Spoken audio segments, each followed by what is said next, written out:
Pushpa 2 movie দেখে শেষ করলাম এইমাত্র। ৩ ঘন্টা ২০ মিনিটের মুভি। বিশাল লেন্থ, কিন্তু তারপরেও বোর ফিল হবে না। মাইন্ড ব্লোয়িং একটা মুভি।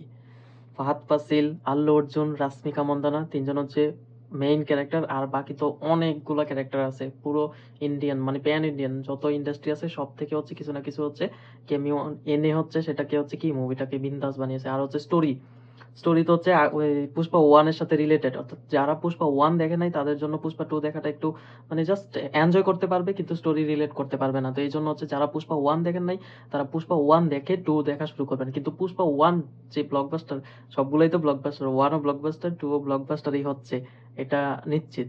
কিন্তু হচ্ছে পুষ্পা ওয়ানে যে ধামাকা ছিল না, টুতে তার চাইতে ডাবল ধামাকা। ওয়াও! মানে পুষ্পা ওয়ানের ডায়লগ গুলো খুব বেশি ভাইরাল হয়েছে, কিন্তু পুষ্পা টু তে হচ্ছে ডায়লগের চাইতে হচ্ছে স্টোরি বা কিছু লেসন আছে এখানে, অনেক কিছু শিখার মেসেজ আছে, এটা হচ্ছে কথা। মানে নারীর অ্যাঙ্গেল, তারপর হচ্ছে হ্যাঁ হাজবেন্ড ওয়াইফ কাপল, লাইক অনেক কিছু আছে যেটা হচ্ছে মুভি দেখলেই বুঝতে পারবে। আমি আর হচ্ছে কোনো কিছু বলতেছি না, বললে টুইস্ট গুলা মানে পাশ হইয়া যায়, সেটা যে স্পয়লার দিতে চাচ্ছি না। তো আমি বলি সবাই দেখে ফেলেন পুষ্পা টু। যারা পুষ্পা ওয়ান দেখেন নাই, ওয়ানটা দেখে পুষ্পা টুটা দেখেন। ওয়ানটা পুষ্পা ওয়ান ৩ ঘন্টার মুভি, পুষ্পা টু হচ্ছে ৩ ঘন্টা ২০ মিনিট। মানে অন্য মুভি ৪-৫টা দেখেও মানে একসাথে রিলেট করে হচ্ছে এই শান্তিটা পাওয়া যাবে না। এই মুভিগুলো দেখে হচ্ছে যে এই শান্তিটা পাবেন, মানে লজিক বাদ দিয়ে, মানে একবারে লজিক্যাল না হইয়া মুভিটা যদি দেখেন এন্টারটেইনিং। মুভিটা এমন ভাবে স্টোরিটা রিলেট করা হচ্ছে, যেমন গানগুলা গানগুলা যারা আগে শুনছেন তারা মনে করেন কেমন উইয়ার্ড এক সং, কিন্তু না, প্রত্যেকটা সং এর মানে লিরিক্স গুলো হচ্ছে পুরো স্টোরির সাথে মিলিয়ে মিলিয়ে কিন্তু চালু করছে। আর আমার কাছে স্পেশালি হচ্ছে লাইক সরি বলার সিনের পরবর্তী মোমেন্টে গুজবাম, ইন্টারভালের সময় গুজবাম, দেন হচ্ছে লাইক একটু কমেডি আছে, কমেডিটা সেই জায়গায় সবচেয়ে আমার কাছে বেটার লাগছে হচ্ছে যখন হচ্ছে সিএম বানায়, পুষ্পা একজনকে সিএম বানায়, সিএম বানানোর পর সিএম যখন ওর বাসাতে আসে, দেন এই জায়গার মোমেন্ট গুলা সেই, অর্থাৎ হচ্ছে মানে ফুল এন্টারটেনমেন্ট একটা মুভি। মানে যেই দেখবে সে কেউ নেগেটিভ অনেক কিছু পেলেও কিন্তু সে বলবে না, কারণ ৩ ঘন্টা ২০ মিনিটের মুভি না, তার মধ্যে ১০ মিনিট ৫ মিনিট, টোটাল পুরো মুভিতে হচ্ছে ১০ মিনিটের সিনকে মানে হচ্ছে ইলজিক্যাল মনে করবে। তারপরও ফুল মুভিটাকে হচ্ছে বলবে নাম্বার ওয়ান মুভি, মানে ২০২৪-এ সবচেয়ে সেরা ফুল এন্টারটেইনিং মুভি এটা, পুষ্পা টু। ডিরেক্টর সুকুমার মানে এই স্টোরিটাকে আল্লু অর্জুনকে মানে কিভাবে যে ফিট করে নিল প্রত্যেকটা সিনে, আর আল্লু অর্জুনের পারফরমেন্স, রাশ্মিকার পারফরমেন্স, ফাহাদ ফাসিলের পারফরমেন্স, ওভারঅল প্রত্যেকের পারফরমেন্স সেরা হয়েছে।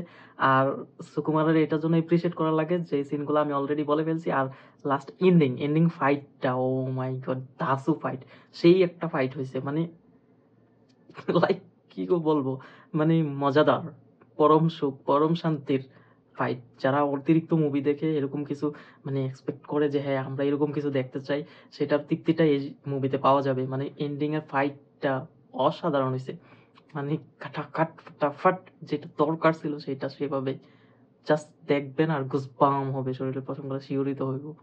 তো দেখে ফেলেন। পুষ্পা টু এর অরিজিনাল রেটিং হচ্ছে 9। আর আমার পার্সোনাল রেটিং হচ্ছে 9। আমার কাছে হচ্ছে একটু নেগেটিভ লাগছে হচ্ছে মানে পুষ্পার লাইক পুষ্পাকে ওইভাবে মানে রিপ্রেজেন্ট করা উচিত ছিল না, যে হচ্ছে শাড়ি মারি পরা, এগুলো আমার কাছে উইয়ার্ড লাগছে। বাট এটা স্টোরি রিলেট করতে পারবে অনেকে যারা হচ্ছে হিন্দুস্তানি ছিল, হিন্দু, তারা অনেক কিছুর সাথে রিলেট করে সেটাকে হচ্ছে রিলেভেন্ট করে নিচ্ছে। বাট আমার কাছে এটা ইয়ে করে নাই, কিন্তু এটাকে মেনলি ভাবসটাকে হচ্ছে কি মানে মানে নারীদেরকে সম্মান সেটা সেটা এনে দেওয়ার জন্য হচ্ছে এই রিলেট গুলো নিয়ে আসছে, এই জন্য আর কি। তো কারো কাছে খারাপ লাগবে এমন কিছু না। তো পুষ্পা টু দেখে ফেলেন হাতে সময় নিয়ে, ৩ ঘন্টা ৩.৫ ঘন্টা সময় নিয়ে পুষ্পা টু দেখা শুরু করেন। আর যারা হচ্ছে পুষ্পা ওয়ান দেখেন নাই তাদেরকে বলবো হচ্ছে কষ্ট করে পুষ্পা ওয়ানটা দেখে দেন পুষ্পা টু দেখেন, তাহলে হচ্ছে ফুল ঘুষ পাম পাওয়া যাবে। লাইক ছবিতে হচ্ছে ইগোর ব্যাপারগুলা মানে লাইক কি যে একটা অবস্থা। ফাহাদ ফাসিল তো যারা ওয়ান দেখছে, ফাহাদ ফাসিল তো হচ্ছে লাইক জ্বালাপোড়া অবস্থায় ছিল ওয়ানের মধ্যে, যে কিভাবে হচ্ছে রিভেঞ্জ নেওয়া যায়, সেটাতে রিভেঞ্জ নেওয়ার ফুল ফাইনাল, হ্যাঁ ওকে নিয়ে ফেলতেছে সবকিছু।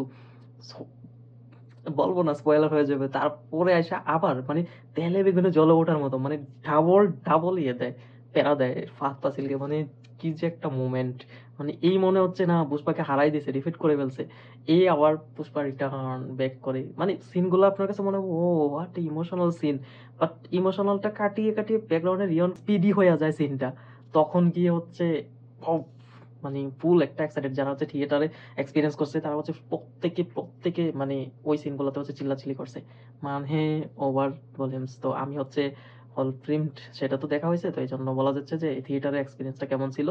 আর আমি হচ্ছে হিন্দি ভার্সনটা দেখছি। তো যাদের কাছে মনে হচ্ছে যে গানগুলো একটু উইয়ার্ড, তারা হচ্ছে যদি গানের মেইন বেস বুস্টেড মিলটা চান তাহলে হচ্ছে তেলুগু সংগুলো দেখতে পারেন, তাহলে হচ্ছে গানগুলো রিলেট করতে পারবেন। আর হিন্দি ডাবে গান খারাপ হয়েছে এমন না, গানগুলো ঠিকঠাক ছিল জাস্ট। কিন্তু হিন্দি ডাব যারা হিন্দি দেখবেন তারা তো হিন্দিটাই দেখবেন, গানগুলো দেখে নিন তাহলে রিলেট করতে পারবেন। গানের লিরিক্সগুলা ওই মুভির সিনে আছে, মুভিতেই আছে, মুভির স্টোরি রিলেট করেই গানের লিরিক্সগুলা তৈরি করা হয়েছে। এমন না যে একটা লিরিক্স পছন্দ হইলো গানের মুভিতে ঢুকাই দিল, এমন না। আর মুভির মধ্যে গান ঢুকানোর হচ্ছে আর্ট এই ফিল্ম থেকে নেওয়া দরকার সবার। মানে এমন এমন সময় গানগুলা এড করা হয়েছে কারো কাছে বিরক্তি লাগবো না, মানে প্রত্যেকটা জায়গায় দরকারই ছিল। তো full and final entertaining movie 2024 ইয়ার রিয়েন্ট করে নেন পুষ্পা 2 দিয়ে। ধন্যবাদ সবাইকে।